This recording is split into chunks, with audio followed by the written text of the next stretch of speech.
Sounds good.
Doubt it. Do you want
What's up, everybody? I'm Bobby. And I'm Chase. And this is the Casual Hour. We're here to talk to you about some video games. And tonight, a very specific brand of video games. It's a deep dive. We're coming to you live on Twitch, YouTube, and Instagram. It is currently September 11th. Never forget. And we are going to tell you about... Forget what? Isn't this the day that we're supposed to remember? Always remember, never forget. What am I remembering?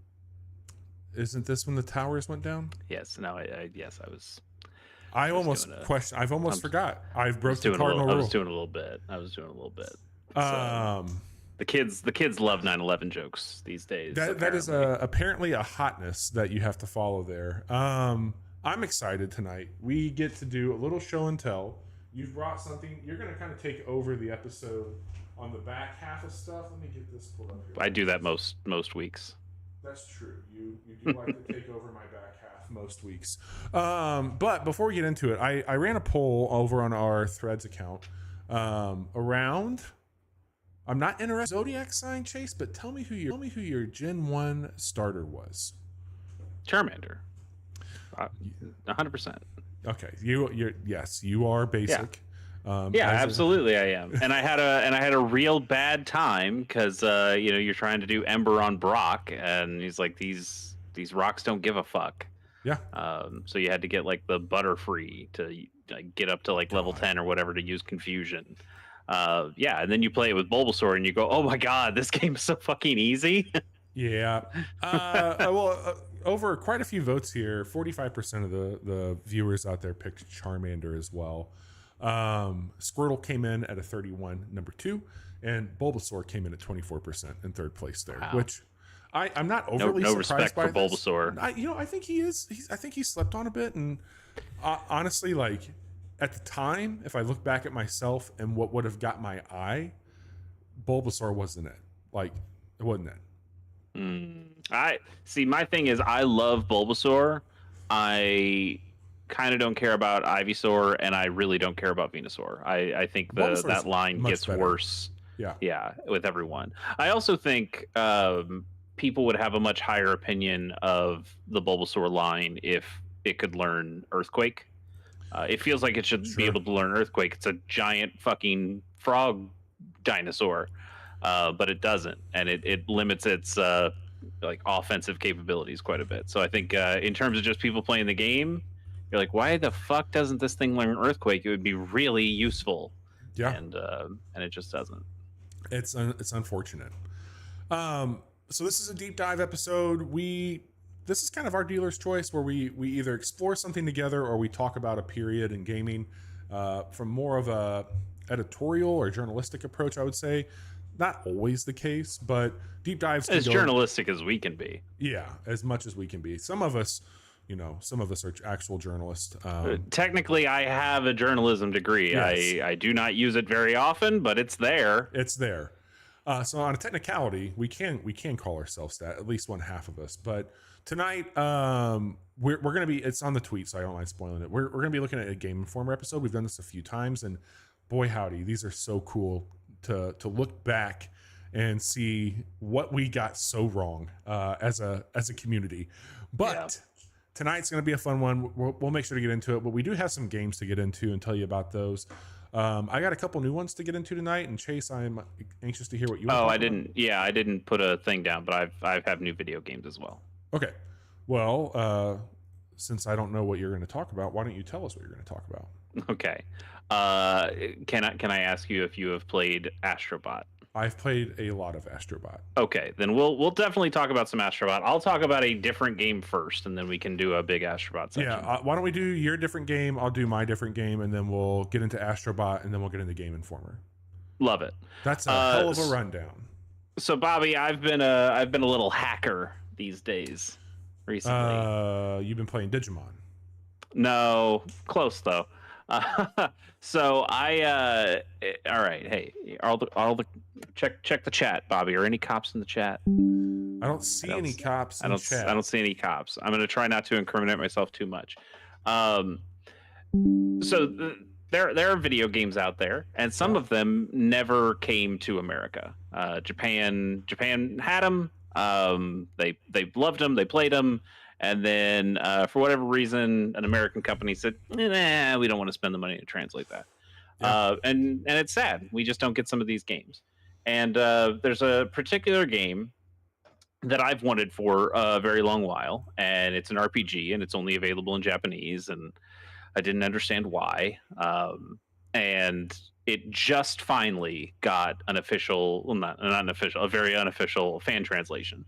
But it's out. Like, it's playable. It's a DS game, a Nintendo DS game, and I was able to procure a ROM. I was able to patch it with the fan translation English file.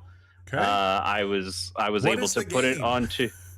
I'll get there. The game's not interesting. What's interesting is how I got the game. Oh, okay, fair. I was like, what the hell? I got one of those. Let's just call them a card, and I got the game on a card, and I was able to put the card into my Nintendo DS XL, which I have DSi XL, which I have not played for a good long time. But goddamn, that's a sexy system. That is so good. I could also play this on my 3DS if I wanted to, but man, the DSi XL, just a perfect piece of technology. Nintendo really knocked it out of the park. So now I can play this game, and I've played about an hour of it, and it's fine. It's fine. Okay. I've been playing. What's the official name? Let me make sure I've got this one. It is. All right, I'll just say it is Naruto RPG 2 Chidori versus Rasengan. I'm not even gonna write that down. No, you shouldn't. You can put Naruto RPG 2, even though it'll confuse. Hackerman Chase. Okay, it'll confuse people anyway. So here's the deal. Here's why this is weird. There was an RPG called Naruto Path of the Ninja, and they translated that game over here, and it's great. Naruto RPG 1. and I had a really good time with it. It follows the anime, and I was a Naruto kid, and I played this in college, and I really liked it. I just thought it was a fun RPG that had a lot of cool stuff in it. And then they made a second one called Naruto RPG or Naruto Path of the Ninja I'm 2. pulling this up. I gotta see it. And that game came over here, Naruto Path of the Ninja 2, and I played it and I liked it. It had a completely original story, completely separate from the anime. A lot of fun characters. I mean, the story sucks because it was not a very good story, but it was, they expanded out the mechanics. I thought there was a lot of really, really cool stuff in there.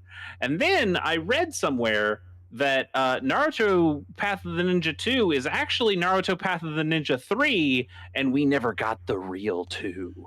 So is this 2 that you're playing or 3? I am playing 2. Yes, Okay. so I am playing 2, even though there is a translated version, an official release that is called 2, but it's actually 3. That's just how this works. Also, the Dynasty Warriors games are like one off in America because we never got, I think, the second one. So, so every Dynasty Warriors game is like a number off between everybody's golf or everybody. Sure, yeah, and there's like the Biohazard versus Resident Evil. There's the Yakuza versus Like a Dragon, which they've now just kind of fixed at this point. So there's lots of this kind of stuff, but this just was like a mythical game to me. Like I loved the first and third RPGs, and where'd this second one go? It must be great, right? And the answer is it's fine. It's it continues to follow the anime after the first one.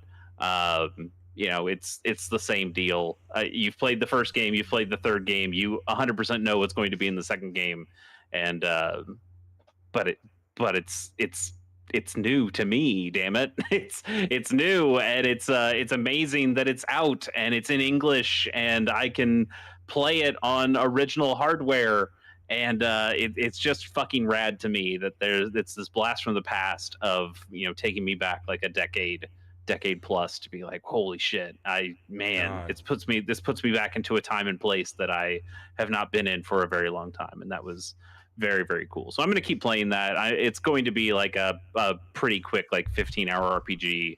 There's not going to be anything crazy in it. In fact, the thing that I'm worried about most, it's cool that I get to play it. The thing I'm worried about most, while I do like the RPG mechanics in this game, one of the things it had is that there were all these kinds of chakra abilities, like these special attacks, magic attacks, more or less. And to perform them correctly, you would have to rub the touch screen or make circles on the touch screen at some point. And some of these would ask you to rub it really hard and fast to the point where I was like, I feel like I might be breaking my DS screen when I'm just dragging the stylus back and forth this quickly. So there is a bit of like, oh yeah, I'm playing this game again. I was like, oh god, I hope I don't break my DS. I don't want that to happen. But I do. I have missed this game a lot, so I'm excited to be playing an old game that is new to me, and it's been a very long journey. I'll talk more about it in the future, but I got a new phone, and on that phone, it's a folding phone, and there's a DS emulator for it, and it's pretty slick. It's pretty cool. So I've you plug your ROMs into it. I got to get the skins on it and kind of adjust the buttons and stuff still, but it's a really novel little weird niche thing, but it's cool that it works that way. We should do, we're doing a deep dive episode this time, but like we should do a deep dive maybe on the DS or something. I know I did like a Gamers on the Go episode a very long time ago with friend of the show Jiggy. But yeah, like if you're kind of getting back into DS games, and I also at this point kind of getting back into DS games, maybe that would be fun to have a whole episode about it. It's a cool little thing, and I think it's one of the best pieces of hardware that they probably put out. So I mean, you have your phone's only like a bifold phone, right? Yes. I saw a phone today that some China's doing that's a trifold phone. Like that's ridiculous. Why would you do this? But like it basically like folds out into a full fucking iPad. So this is an 8-inch. I got the Google Pixel 9 Pro Fold, and it opens up. That's just a square. Yeah, it's an 8-inch tablet. This thing, I've been playing Slay the Spire on it and Into the Breach. I gotta tell you, man, being able to display your pocket, open it up, and have that type of experience is pretty damn good. Hang on, I gotta drop a ban hammer here. I already did. Okay, ban hammered them. Well, speaking of like banning and hammering and doing things, Chase, I've been playing, and you actually tuned in on Friday. Thanks for stopping by. Warhammer 40k Space Marine 2 dropped.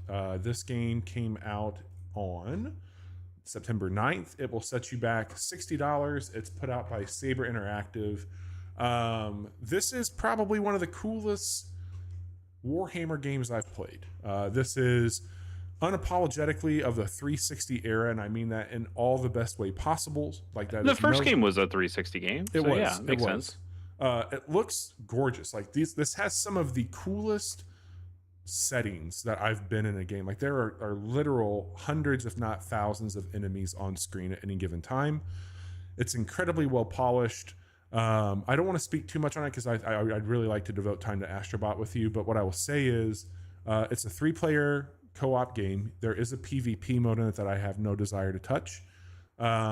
You are doing a campaign. You can do it completely solo with 2 AI companions, or you can do this with your friends and they can drop in and drop out. When you join in on another friend's game, you play one of the named characters. However, there's a whole other segment where you're doing missions kind of outside of the main story, and I'll get into that in a moment. But that's where you get to pick a class, and that's a really robust upgrade and spec tree, and it's pretty smart how they do it. There's a bunch of different types of weapons, and if you find one that you like and you just start to spec into it and upgrade it and get it there, that gun stays upgraded regardless of what character you put it on, which I really like that. So you're upgrading your gear, not necessarily the player only. But what they've done with these operation missions, so the first mission in the game is a little spoiler territory. You are Knight Titus, you get murdered essentially, and you get built back to life. And Knight Titus, isn't that the Fallout guy who died? I think it's Titus.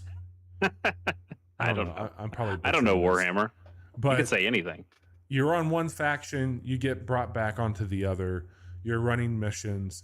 The first campaign that you go to do, there's another 3-man squad that's kind of like the Bravo team, and they're running a simultaneous option on this meeting or this mission that you have. And the operations are you playing the B squad. So you're doing the mission that you hear about in the actual campaign, but these are the PvE kind of co-op. Well, that's cool. Yeah. Sure. So you're getting almost like a behind the scenes look, or they tell you, they're like, hey, don't play those before the campaign if you want to avoid spoilers. But the gameplay is very brutal. It's a really cool third person over the shoulder. You've got a light and heavy attack. You can pick up melee weapons. You can pick up ranged weapons. It has really cool parry and block mechanics.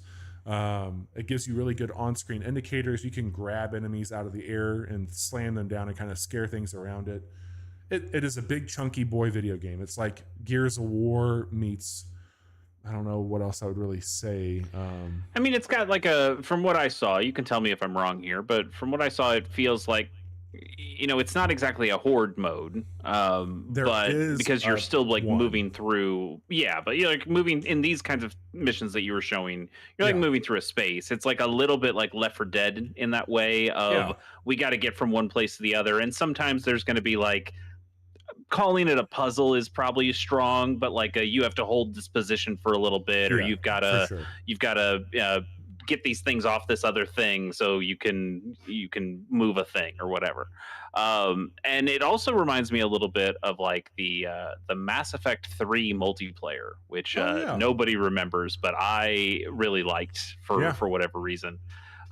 Where especially when you're talking about keeping upgrades between runs, because like that was like a PvE mode that you were playing cooperatively with other people online, and you would get the skins or the weapon upgrades, and then you could keep those as you continued playing. It seems neat. I've seen some reviews that are kind of knocking it for being repetitive, and maybe it is, but it also just seems like it's pretty polished in terms of we know what these mechanics are, and we're going to make a really fun hangout game with your friends. as long as somebody doesn't pick the higher difficulty that they weren't supposed to pick at the very beginning. Damn it, Zoe, she always fucking does that. Like that level Johnny and I had gotten through, and look, there are Bobby, it was the intended experience. Well, Zoe likes a challenge. The one thing I'll say and wrap it up here, it is exactly what you just alluded to. This is I just want to have a beer and not think about a whole lot and just hang out with a few of my buds and shoot some stuff while shooting the stuff. And the other thing that's really cool that I haven't spent a ton of time into because it's overwhelming, but in a good way, you can completely customize these characters. Like all the cool nuanced details of this universe, when you do these operation missions, you can completely kit out your character as you want. That seems really neat. It's got full crossplay. It was delayed to get to this launch, and they put a lot of care into it. It is incredibly polished, very well done. It's a great game. It's $60. There's a gold version that gets you a little bit more gear in it, and early access that doesn't matter now because the game's officially out. But it's one that I think people who are maybe waiting for some updates to Helldivers and some better balancing on some of that, this is definitely another one of those. But I haven't been playing this as much as I probably had thought I originally would, because I'm playing one of the best games of the year, which is Astro Bot. It does seem good.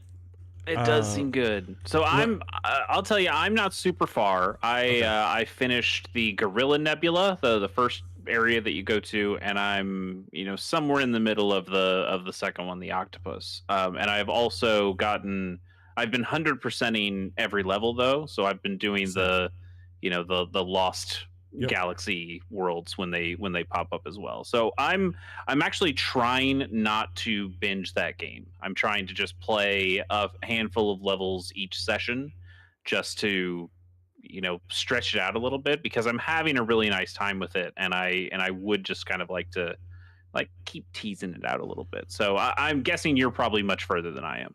I am a good pace through the third nebula. I also have been 100%ing everything. I feel like I've gotten 5 or 6 levels of the I think it's 4, maybe it's 4 or 5 or 5 or 6, somewhere in that for the Lost Galaxy. I discovered another thing in the second nebula, which is the snake one. There was second's Octopus. Sorry. So it's third. Is third snake? Third is snake. My bad. Sorry about that. You're good. There in the Octopus one, there was something kind of like on the fringe of the galaxy that I went up to, and it was a bunch of triangles.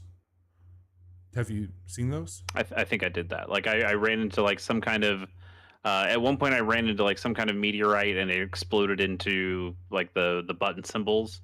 And then there was another kind of like comet that came by at one point, and I ran into that, and it was like an extra level. So there's one that was the triangle that gave me 4 additional levels. Okay. In the galaxy, and you get one unique character for each one of those, and they are like super hard. Like they're harder. They're not like Celeste hard, but compared to the rest of that game, they're challenges for sure. But they're worth it. You get some cool stuff there. But yeah, man, like I'm kind of similar. Like it's something that I've been playing. I'm in the middle of moving. I've just been like really busy with that, and this has been a really good game to just enjoy and have a lot of fun with, which is. And these levels aren't very long. Like they are something that you can complete. And, if you're really trying to 100% something and you're looking around the level, it might take you like 7 minutes. But for the most part, like these things you can blaze through, 3 to 5 minutes or something for each of these. They're incredibly bite sized for being something that you're only going to be playing on a PS5 on like a big TV. But it is still something you can kind of get through quick. And I enjoy that aspect of the game quite a bit. If you are a sicko like us and you want to get every little detail of these worlds, after you beat a level, and if you missed anything in it and you go back to it, there's an option to spend 200 coins and have a little bot that helps you sniff out secrets while you're going through it again. So if you want something like that, it's there for you. But that is useful, because like some of the hidden stuff is pretty devious. Like some Oh some of the yeah. levels, it's pretty easy just to be like, oh, I bet there's something over here, and there almost always is something over there. But there was like one level where I didn't realize I had to go like knock out all the torches, and that would reveal a thing that I could go into that lost galaxy door. It Um, it's pretty clever in how it does those things also. Like, mhm. they don't feel punitive, they don't feel overly challenged, they're just done in a very inventive way, I think. And that's, this is the third time we get to hang out with Astro Bot since the PS4 era, which my first experience was on the rescue mission with VR headset. And then of course when we all got the PS5, probably one of the best packing games since Wii Sports was Rescue Mission. I'm not sorry, not Rescue Mission, but Playroom, Astro's Playroom. Playroom. Yep. And all that, like, this is just more of Playroom and a bit more of Rescue Mission. But It's like Playroom, but if they took a little bit more inspiration from Super Mario World, just in terms of the structure, 100%. because there are like secret gates and extra levels that you can get. And I haven't seen so much about like messing around in the map area, other than kind of what you mentioned, like, oh, what if I hit that comet thing over there and it unlocks some extra levels. But it's just we talked about Warhammer being polished, but like this is polished the video game. Like, and they already had this in Playroom, where you're walking on the sand and you can hear the sound differently and you can feel it in the DualSense differently versus when Astrobot's walking on metal or walking on wood or swimming. And they just have so many nice things in there that make you feel good as you're playing the video game. From rumble, from just like little inventive things that they do, that like you use the touchpad to like feel out those walls with like the green glowing things on them, and you kind of try to figure out, oh, which one vibrates a little bit more, so I know which one to push in to open up like this hidden area. There's just so many little things like that. One of the things that struck me pretty remarkably when I was playing it, I've got, VR. I enjoy VR, and there's definitely an immersiveness to that.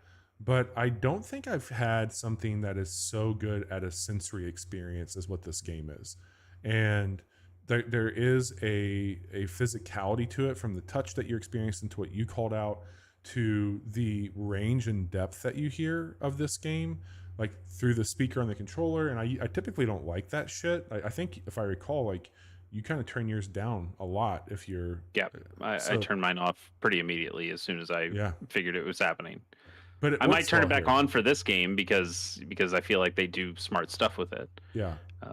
But I think that you called it out earlier, and there was another group message I was involved in talking about the game, and somebody in that thread had said, like, they've out Nintendo, and I think that, I don't know if I'm ready to plant that big of a flag on it, because I think that we wouldn't have Astro without Nintendo, but certainly from a modern platformer, a genre that I don't get as moved by, like, on paper, but anytime I play a really good one, I'm like, I know how to do this. These are the games that got me going into video games. And I think Astro Bot captures all the joys of why we celebrate video games. And it certainly is very self-referential for Sony, and not in a bad way though. Like, I think it works, and I think it's earned. I'm of two minds on that. Like, on one hand, I do enjoy, like, oh, hey, it's a little Bloodborne guy, or oh, that's a little Crash guy, and I remember that. And like, you're fixing a giant PS5, and there's I think it's well done, what you're talking about. But I also am a little disappointed that when you think about Sony from a broader perspective, that Sony has closed a lot of studios, including like their big Tokyo studio, and like the Team Asobi is like the last studio they've got of that kind of Team Japan era, and like they're referencing all sorts of video games that I'm like, yeah, man, remember those classic PlayStation games that they don't make anymore. And then I can't remember which PlayStation executive, Sony executive came out recently and said something like, "Oh, we just don't have any good original IP anymore. We don't. What are we ever gonna do?" And it's like, bullshit. You don't. You've got It's all over here. Parappa. You've got Vib Ribbon. Like, look at all these fucking characters that you stuffed into this game. Look at Wipeout. Like, you guys could make any of these games, and you've chosen not to. And now we're supposed to, feel sorry for you that you don't have. That Days Gone is like the best IP you've got left, and like, fuck that. But heard about that? Yeah. Tweet? It pissed me off quite a bit to see this big celebration of Sony, and I think we should be celebrating Sony, but I feel like Sony is not celebrating themselves. And it feels bad that this is kind of just a big advertisement where I don't necessarily love Sony at the moment. So I don't really want to celebrate their advertisement. Well, no, dude. It's just that the game fucking rules, so I'm gonna keep playing it. It's one of the best games of the year, easily, with a bullet. Like, that's not Sure. negotiable for me. But I do understand where you're coming from, and I think that there was somebody who drew a graphic. It was all over the internet. I'm sure you've seen it. It's I think it was like, we're so cooked, and it was a picture of Concord, and then it was an arrow pointing upwards to Astro Bot. We're so back. And then it was the arch coming down, pointing at the $700 PS5 Pro, and it says, "We're so cooked." And it's hard for me because I do think that while Sony's in a really shit position right now, and I've been very vocal with my frustration with them since kind of their post PS4 into the PS5 mindset with what they've been charging, how they've been approaching it. The closures is certainly not great. I think their forced push into, we have to be doing games as a service, we have to have these multiplayer games, and this game that we're playing right now is just a reminder that Sony, you've always been really good at this. Like, you've always been exceptionally good at this. People like cultivating single player games that really resonate with people. Totally. And so it is sad to see them straying from like an overall business perspective, even when this one game kind of does, goes back to the roots, literally and figuratively, from like their strategy standpoint. And to see it get success is great, but I also just feel in the back of my mind, like, does Sony know what to do with this success? Yeah. Like, do they know what to do with this outside of saying, well, I guess make a fourth Astro Bot? Because that is not the lesson to take from this. I mean, yes, definitely make a fourth Astro Bot, but like, the lesson to take from this is we should be embracing many more of our franchises and getting back to the creativity that we had when we had that Japan studio and all those developers that made really inventive stuff like Loco Roco and Patapon and those kinds of things that Sony just doesn't fucking make anymore. And there's no reason why they can't. Well, no, I think this is a whole other deep dive in itself, but it's really rough to kind of look at the lay of the land right now on what's going on. And I mean, Xbox has made some very poor choices, has been I don't know, it's in a very weird place, and I'm very close to it. I mean, obviously, if you're listening to this, you are too. Like, you care that much about video games that you want to hear idiots from the Midwest talk about them. But I think it makes it hard. And I mean, we're gonna look at a magazine from 2002 here in a second, and things were very different then. But some things are still the same as they were there, and like, some shit's rough still and out of touch and off mark, and it makes it hard. And it's difficult. And I think you really nailed it. Like, this whole time, like, I've been thinking of the celebration of Astro Bot. It's that good that it's made me forget my frustrations with Sony, and I think that's probably the best endorsement I can give this game right now. Yeah, and unfortunately for me, it doesn't make me forget. In fact, it amplifies the things that I don't like about Sony as I'm playing this game that I'm loving, and so that's just a big bummer to me. I think we make, this is happening in lots of different industries, but we're making too many big safe bets. Like, everything has to be huge and it has to be safe. And that's how you get endless Star Wars stuff and endless Marvel stuff Yeah. and endless Destiny stuff, which not as necessarily a safe bet anymore. But like this is how you get games as a service kind of stuff. Like, oh well, we'll spend billions of dollars into these because we think they're a safe bet. And I wish Sony would go back to a more, what if we spent a lot less money and made 5 really interesting, inventive games that that are smaller bets that might pay off a little bit. They don't have to be like the big bank breaking stuff that's going to like incredibly change your shareholders' opinion of you or make anybody rich overnight.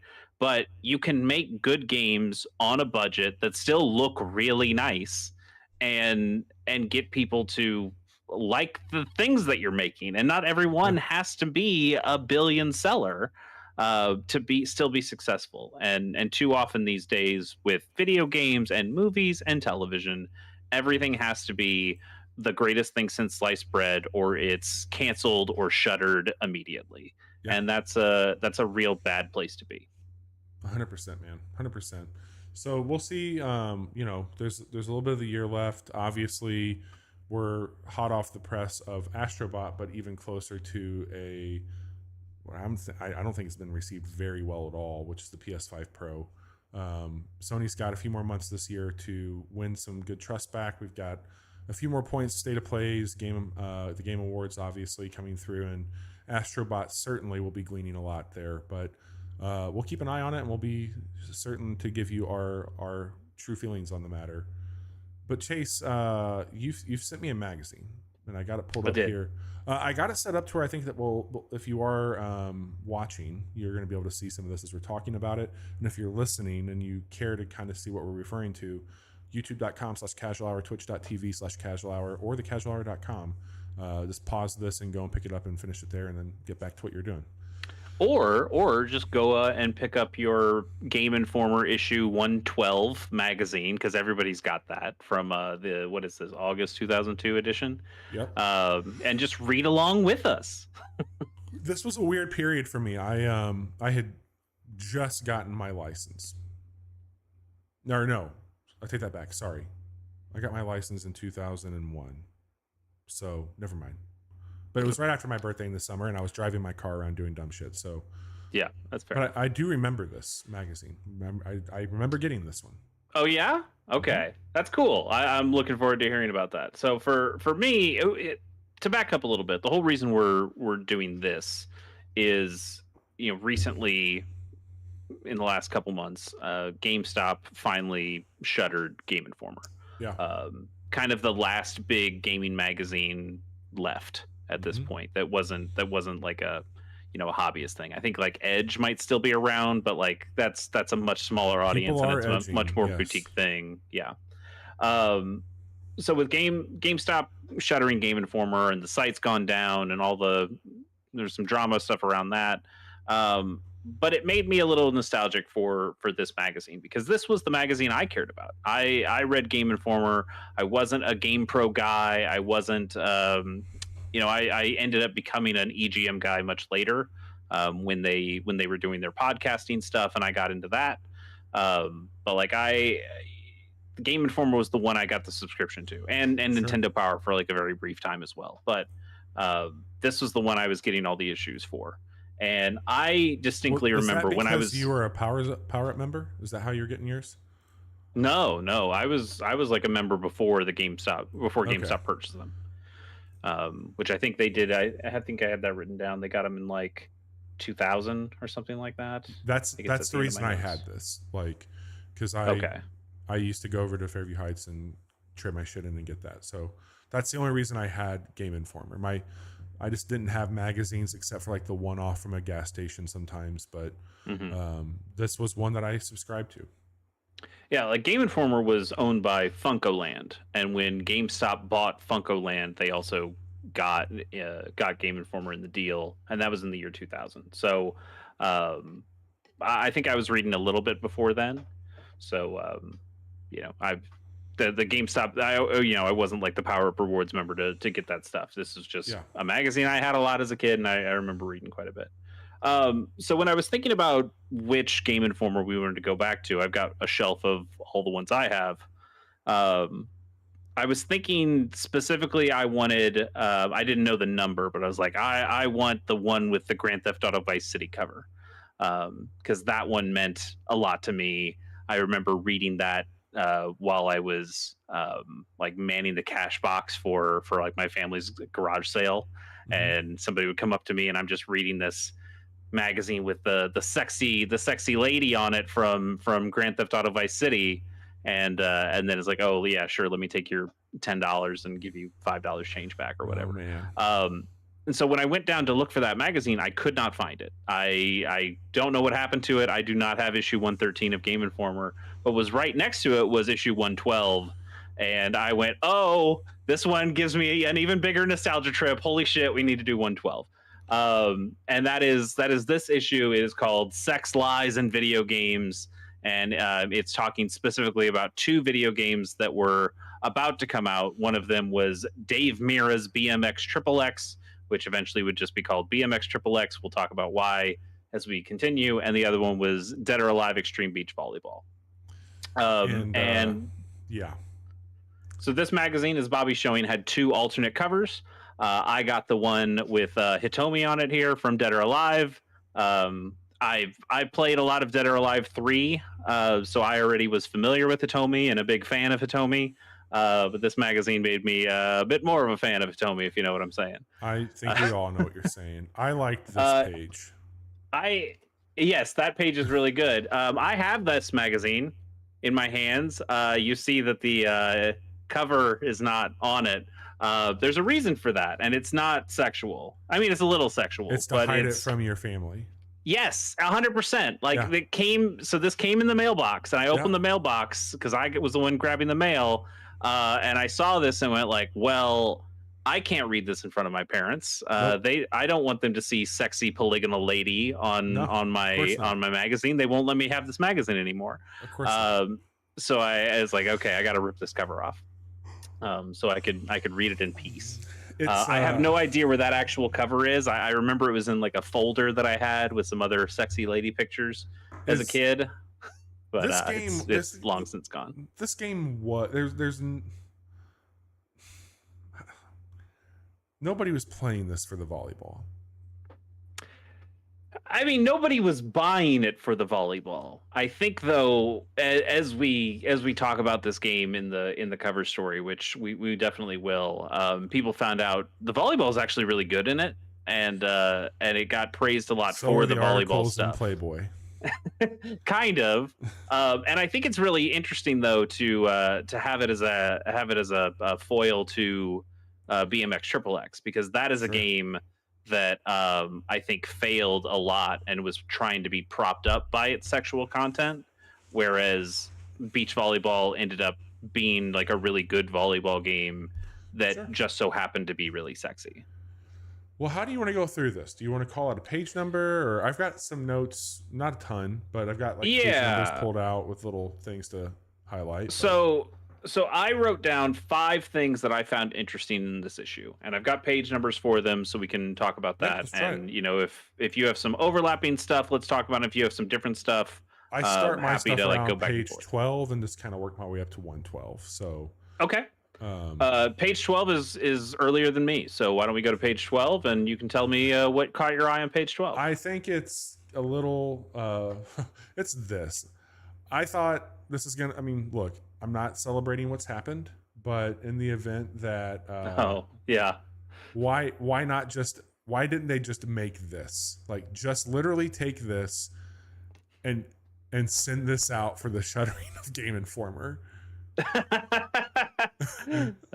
Yeah, sure. Somebody should have put this out on Twitter or something. Yeah, just take that, and instead of having this information over here on the right, just have your little goodbye, but just this image. No, or like remove the question mark and put an exclamation point. Yeah. Like, it's not no GI next month. It's no GI next month. Yeah, literally. I was just like, when I was reading this, I'm like, somebody had a missed opportunity with this one. And I know that it's like a whole magazine shutting down. Probably not the first thing on their minds. But yes, I understand. If that's how they did it. Like, they just send this out.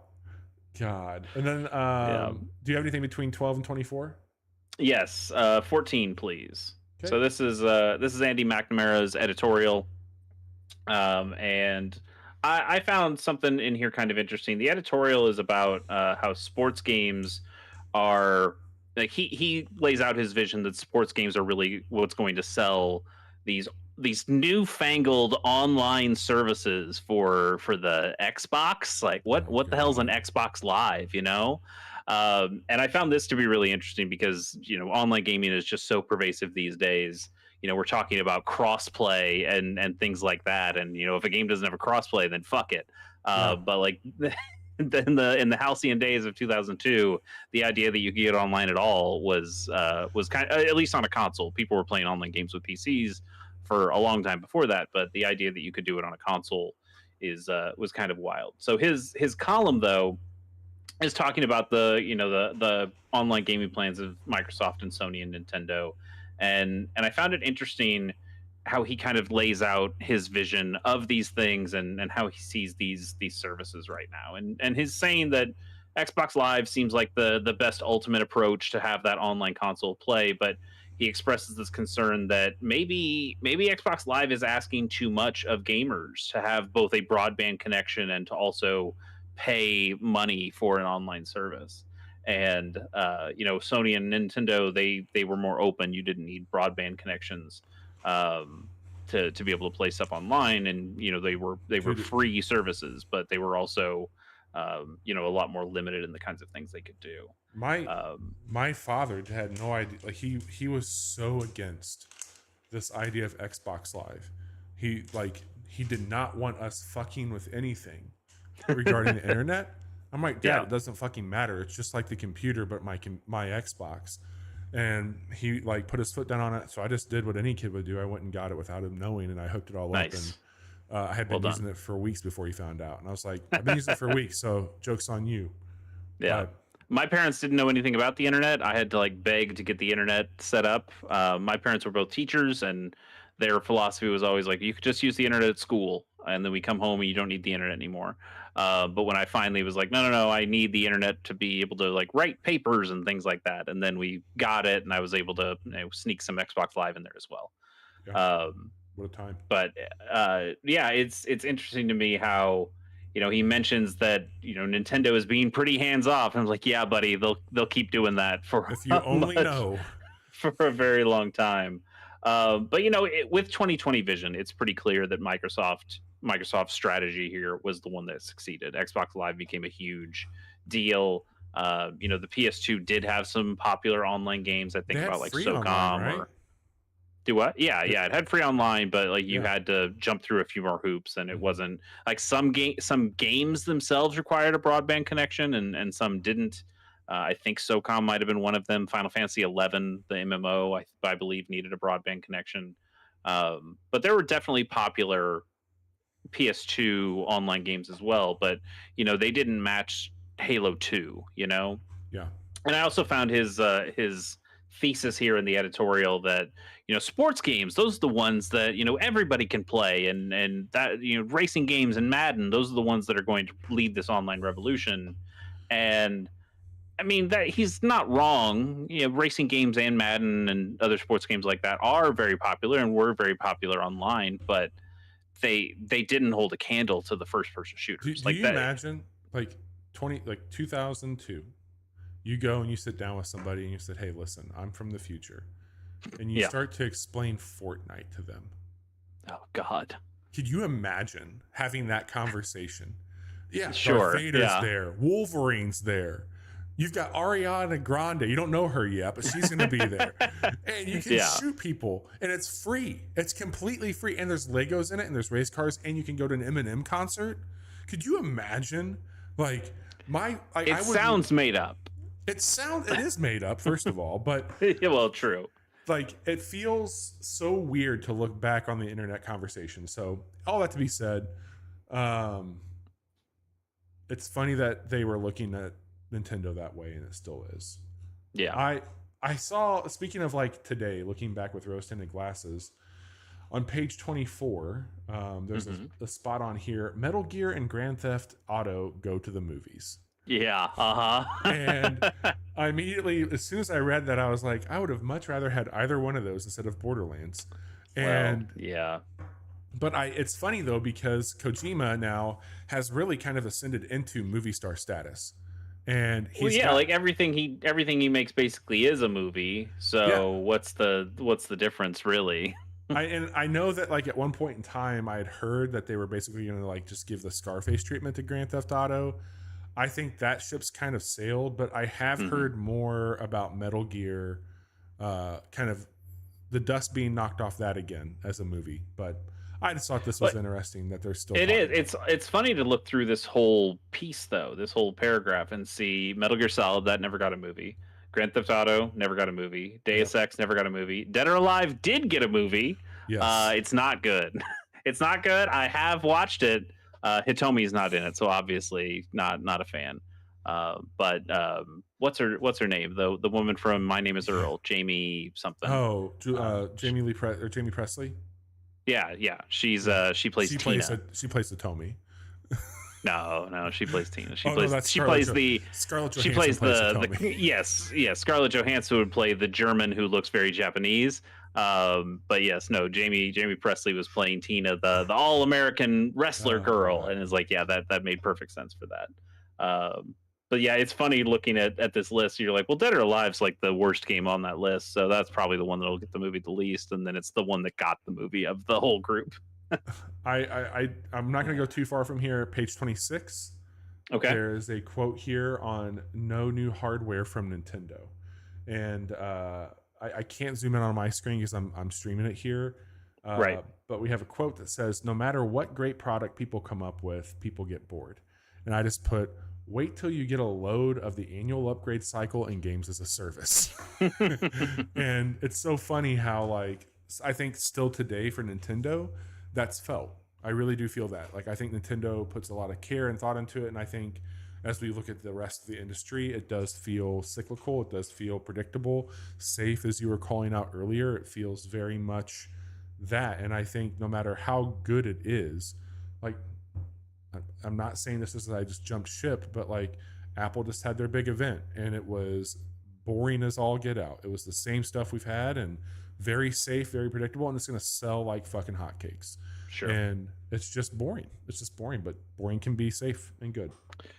Let's talk about something that's not boring or safe. Why don't you take us to so in the magazine it's page 30, and the PDF that I sent it's page 33 because of the two covers and things like that. But this is the cover story for the magazine. This is the sex, lies, and video games. We're taking a look at these two.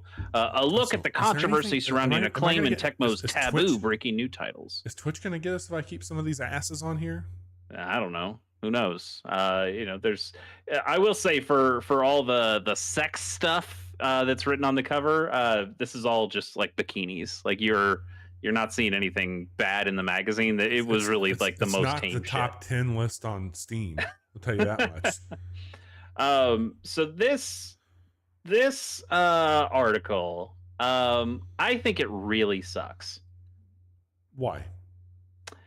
because I feel like it's Game Informer, the magazine, both kind of peddling the sex for their own gain here of like, oh, these are some really sexy magazine covers. We're going to get a lot of people to buy this magazine.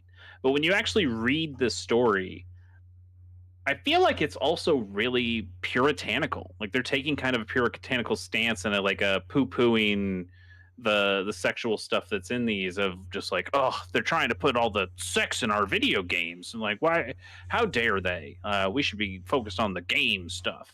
And there's a lot of like I know they're being journalists and they're calling sources and things like that, but it also does read a little bit like, we called some of the oversight people to see if they're cool with this too, or like it's like almost like they're tattling. And it all just everybody they talk to feels like they're relatively mature about this, or at least understanding of the situation. And they kind of, I feel like the writers of this feature just kind of missed the point on a lot of this stuff. I mean, So like my the Japanese guys have a whole separate set of sexual ethics. Well, that's just true though. Yeah. Like that's Japan. Japan is very different from America. Like there's so much more topless stuff that happens in Japan, and maybe it's changed a little bit, since the 2002 when this got written. But they still are much more comfortable with sexual content, especially when it's just like nudity, like regular ass nudity, versus things that you'd see in American TV, like Yeah. that. Um, and so I do understand, that is a quote that you read from the Tecmo PR guy who's trying to explain, like, you think this beach volleyball stuff is like super sex, and to Japan it's just like, this is the tamest normal shit they can think of. Like Yeah. it's not a big deal. And it ended up being not a big deal because it's not a game that's very sexualized. And that's kind of my other problem, um, is that I don't like how the way these two games are portrayed as like equally sexualized, because you have, on one hand, you have BMX Triple X, which does let you put topless characters in the game. Like you can create a rider who isn't wearing a top, and it's not censored on like Xbox, and I think it's also not censored on Nintendo, weirdly enough. But Sony said like, oh, you need to put a censor bar there if you're going to put it on our system. Um, but so not only did they have these topless avatars, but they also featured clips from the real strip club scores.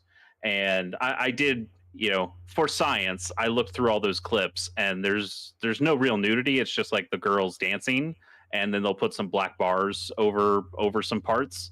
Um, but it's not like, for all the bluster that this preview feature shows and talks about, like the game ended up having just these kind of nothing Yeah. semi-sexy scenes that lasted for like 20 seconds. But I also think it was at a period where like the pervasive edginess and aggressiveness of like gaming and just the attitude era in general were rampant. And I think that Yeah. there's a tongue-in-cheekness to this also, like a middle finger to an elder generation of like, this is normal for us, get over it type thing. Yeah, I mean, it's funny to me how the path for these two games diverge so much, despite like being put in the same box for like a magazine like this. That what would happen to them afterward. So what happened to Dave Mira's BMX Triple X is, one, Dave Mira said, take my name off this, what the fuck are you doing? Yeah. And then sued Acclaim, and then their own shareholders sued Acclaim, being like, did you try to sabotage this game? Because not only did Sony force them to censor the tit stuff on the avatars before they would sell it at all, the big worry was that are one of these games going to get the AO rating, the adults only rating, that's going to be like, Walmart won't carry this, or like normal outlets, because this is 2002. This is the days of physical games still. Like the Xbox Live is just starting to be a thing. We definitely don't have downloadable games or Steam as a prevalent service like we do now. So Walmart mattered so much more. And Walmart did not carry BMX Triple X. So the game sold 160,000 copies worldwide over its entire lifetime, which is not great. It's a catastrophic failure for the company, and Acclaim would then go on to file for bankruptcy in 2004. On the other hand, so 160,000 copies worldwide in all of its time. Yeah. Bobby, Dead or Alive Extreme Beach Volleyball sold 122,000 copies in its first week in Japan alone. Yeah, I'm not surprised.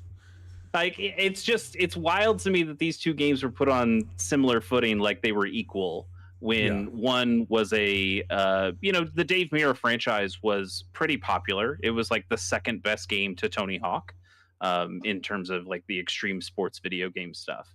But they'd made a few of those, and they were kind of lagging some of the sales, and it feels like they just slapped on sex stuff and thought it would make the game better, and it very much didn't. And in fact, a lot of the reviews that I was reading called out, like, man, not only is the sex stuff kind of stupid, but like the level design is so much worse than it's been before.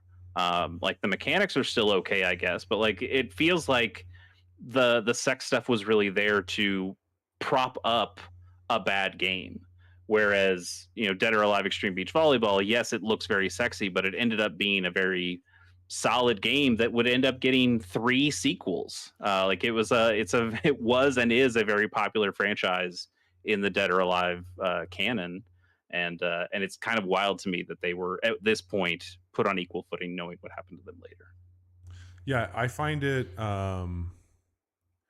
at the time, again, like I was young. I was in my mid-teens at this point, and there was something edgy about this stuff where like I didn't want to play Dead or Alive, but I liked Tony Hawk. I was very much like, oh, all right, this is a hot chick on a bike. Like there was something about it that was just like, this is a video game thing, like it's hard to really articulate it. And I think if any of you were, it's not for the best, like it was objectification. I know that now as an adult, but at the time, holy shit, man. Like this was a thing for sure. It was, but at the same time, like the things in this magazine weren't anywhere close to like what you get out of an FHM that was sitting on the magazine rack right next to this. So it is kind of funny that this whole thing was like, oh, there's too much sex in these video games. Like, dude, I don't think you understand anything about the context of what's happening here.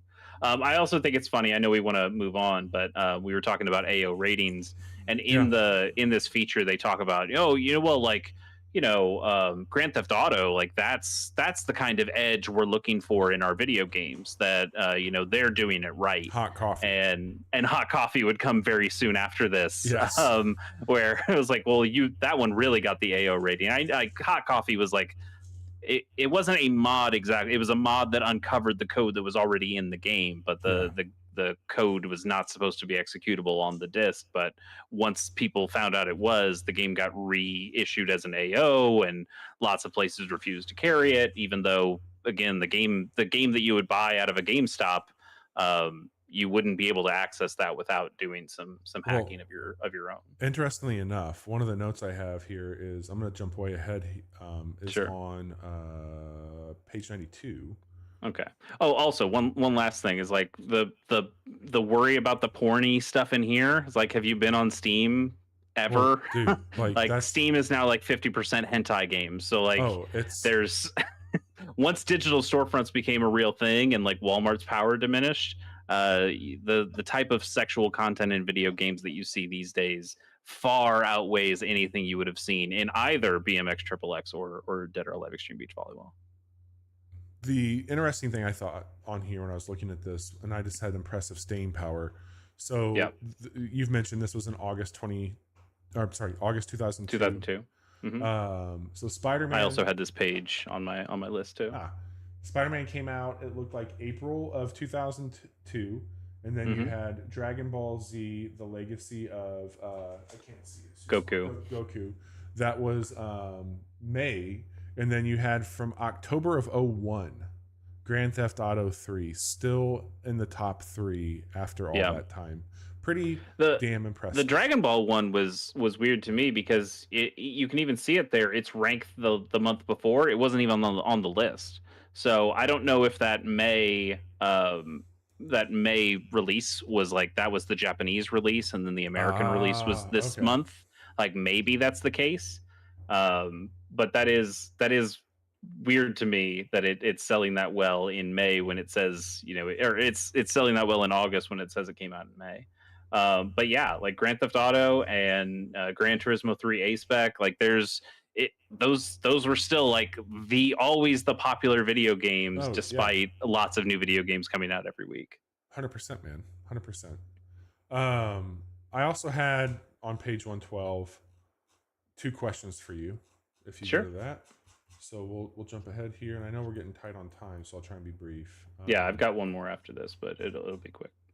On page 1, I'm gonna skip that they showed a screenshot of a Japanese screenshot of Golden Sun: The Lost Age, but I did see it, and I was like, yeah, that game fucking rules. Can't wait for that game to come out. There's 2 things on this page that I think are interesting. One, the Nokia cell phone sounds. Uh-huh. Our generation, Chase, we not only fought to have customized ringtones, but we fought to where you never have to hear a phone make a sound again. That's true. Did you ever ring back tone? I had every single fucking thing. I had custom ringtones Nice. for every single person. I was that guy. But this year, I was going to ask you: did you ever pay for arcade tones, which is what they're advertising as a service you could get for Nokia? So here's the thing. I also didn't have a cell phone for a really long time, and once I finally did get a cell phone, my first real cell phone was a Motorola Crazer, which was Okay. like the more narrow Razr Mhm. version, and that you could record your own custom ringtones, Yeah. or like, no, not record. You could put MP3s onto the phone Correct. and make those ringtones. So I never had to buy a ringtone ever.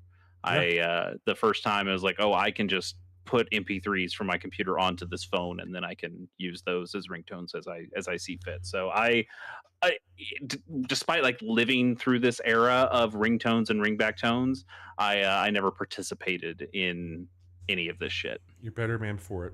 Last question I have for you on this page: the gummy Uh huh. crunch. Are you eating Yes, it? you have to scroll down a little bit, but this was also on my list. The gummy crunch. I'm going to zoom in actually. Yeah, go for it.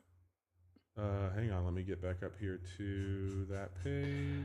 So what's interesting here, this page specifically is like, this is the last non-ad page of the magazine, and this etc section is mostly filled with like crappy peripherals or announcement of DVDs. This month's DVD is the Lord of the Rings DVD set. But there's also this paragraph here, and like most of these are like paid. It's not an ad exactly, but you know, people are paying to get their placements in here on this Sure. section. But there is one thing here that nobody paid any money for to get into the magazine, because this was all just what the editors wanted, and that is the Gummy Crunch. So I also had this on my list. The Gummy Crunch. It is a jalapeno cheddar Doritos 3D. So those for people who don't know, Doritos 3D was this kind of puffed Doritos chip like, that was hollow inside. yeah. Yeah. And then the idea is that you'd bite off one corner of the Doritos 3D. These were like about the size of like a $50, I would say, like a 50-cent piece. So you'd bite off one of the ends, and the idea is that you would stick a Black Forest gummy bear inside, and then you would eat it in one bite for the rest of it. And this was apparently, according to this paragraph in the magazine, it was like a bet that somebody said of like, oh, I'll bet you $10 you won't eat this, and I'm like, this is the easiest $10 anybody's ever made. Dude, like, give me two of them. Yeah, it's like, I don't even like jalapeno flavored chips. I think that's a poor chip flavor. Yeah. But like, for $10, like there's nothing gross here. It's just, No. you just eat it. It's fine. Bobby, for posterity, I was going to try this on the show, but I ran into a couple of issues. You can't find the 3D Doritos. Correct. Yes. Two, I don't like jalapeno flavored chips. I would have gotten like a different flavor. Like that, I can't. I ran into those issues. I did try to look up very, very much so. I was like, can I get any bag of Doritos 3? They brought them back at one point. They were back. They were back like at COVID times, but they're already dead and gone again. So COVID got them. Too bad. We'll never. But we'll never maybe get to we can experience do a gummy bear and like a Cool Ranch toast. What if we just went to a Taco Bell and got a Doritos Locos Taco shell, and then we filled it with Black Forest gummy bears, and you had the gummy taco? What if we just did Cool Ranch Gummy Crunch Supreme? Gummy Crunch Wrap Supreme? Is that anything? Gummy Crunch Supreme I like better. It would just be a Mountain Dew flavored gummy bear with a Cool Ranch Dorito. Oh God, I think Jeff Keighley just came. Oh, Kojima. All right, I know we want to get out of here, but I do have some closing thoughts here. I haven't picked up an issue of Game Informer, like a new issue of Game Informer for a very long time, and I guess I never will again. They're not making new issues of Game Informer. I also stopped before Dan Reichert got his dirty little mitts on Game Informer. So that was good that I got out before then. But I'll still miss this magazine a lot. It really did mean a lot to me. It was my favorite of these gaming mags growing up. And like I said, I would come to appreciate EGM a lot more, especially when it came to like their more personality based podcast content. And that's, you know, has a much bigger influence on the stuff that we're doing now, and, you know, game and Giant Bomb and that kind of stuff, which also were big influences for us all here on the Casual Absolutely. Hour. But also I was reading a Game Informer at my house when I was, you know, in high school, when I had the thought that maybe I could do this. Maybe this could be my job. It's like I would write professionally about video games, and I could write professionally as a career. And it was that decision that led me to going to the University of Missouri and getting a journalism degree. I started in magazine journalism, and I learned real quick, I don't like that. I don't want to do that. But it affected, like, Game Informer itself had a tangible difference on where I went to college and what I studied. And I probably would not be in the position I'm in today if it wasn't for me reading Game Informer. So however tangential to where I actually ended up, it still had that effect. And I think that's really cool. Yeah, man. It's I have very fond memories of being in the back seat of my parents' cars and my friends' parents' cars, looking at a magazine through a light on long drives, and just, I always would have one in my backpack. I felt like if I was ever just like downtown, I'd pull my backpack, and it was always like really cool when you got to go to the Gamestop and do your trade-in. Like, they had the magazine they give you there. That was always fun. Like, cool, I got something to read on my way back home. And much like the rest of the stuff we've seen happen in the industry with that going away, it really sucks for a lot of reasons. And I do feel in some way, shape, and form, maybe to somebody out there, like what we've tried to imprint with our efforts here on the show can be a Game Informer for somebody to a degree. But I think ultimately it was such a cool extra component to liking video games, was to have this one little thing dedicated to the one major thing in my life that I liked a whole lot, that gave me a sense of community. And I hate that it's gone, but hopefully we can put it back together. Yeah, I mean, we didn't have smartphones at the time, and so the idea of a magazine like this was your like one way of embracing video game culture, like while you were at school or while you were away from your actual video games. And you're right that it did create a sense of community, because you would trade these magazines with friends, and it's like, oh, let me read that when you're done, or like, oh, can I see that article? And it was, you know, it got kids reading, which you know, not anything good. I don't think any of the writing in Game Informer is all that good looking back, especially at this issue.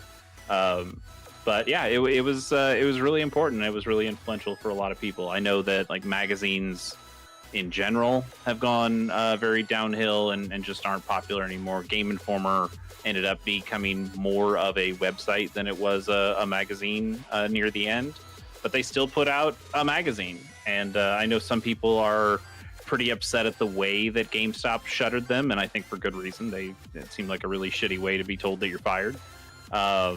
Or being told that you're let go, I guess. What's the difference at this point? But also, I don't think this magazine would have lasted nearly as long as it did if it hadn't been for the backing of GameStop. You saw many, some might say better magazines die long before Game Informer did, because they didn't have the backing of a giant company like GameStop. So again, sad to see it go. I think the last actual Game Informer I read was they did like that 100 best games ever issue, and I'd even long since stopped subscribing to it at that point, but I made sure to grab that one because I was just interested in seeing what they had. I think Tetris won, like, of course Tetris won. But yeah, Game Informer. I think if we do another one of these magazine deep dives, which I love doing, we'll probably choose a different magazine. Let's do Nintendo Power. Yeah, a Nintendo Power, an EGM, something else, just something to be a little different. Yeah. because I think we've done Game Informer a couple times now. But I always appreciate you pulling these together. This is always a good time. Yeah, it was in the news, and I think it was a good reason to look back. And yeah, now I gotta go rip out some other pages of this magazine, if you know what I mean. It's gonna be super brief for us this week. We're just doing the podcast only for a few weeks. I've got a lot going on moving, and we're gonna be taking a week off in 2 weeks. So I'll take a week off to get settled. Very excited to be moving. Just very stressed to be moving also. And so we're gonna be pulling the plug here and getting some stuff moving, but just podcasts for the next few weeks. We're not going to be doing any streams outside of the show. So that's what we've got going on, but there's plenty of stuff from Chase, and he can tell you all about that right over there on the side. What do you got going on right now, Chase? Yeah, I've got a couple other things I do. One of them is Black Hole Sun on Chasey K Plays, my YouTube channel. I'm playing through Advance Wars 2, Black Hole Rising right now.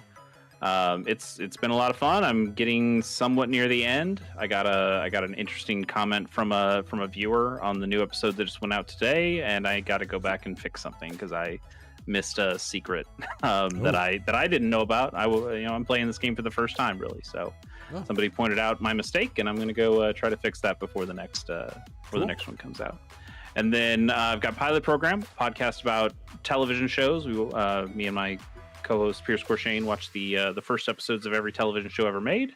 Our new episode we have recorded. I'm editing it as we speak, and that'll be out within the next week, I would imagine. But that's our 25th episode. We watched Mad Men, which is a very important television show to both me and Pierce. So it was a very long but fun episode, reminiscing about our friendship over Mad Men and also just our thoughts on the show, which is it's a great one. It's one of our favorites. Nice. Well, we'll be back on Wednesday of next week with what you've been playing.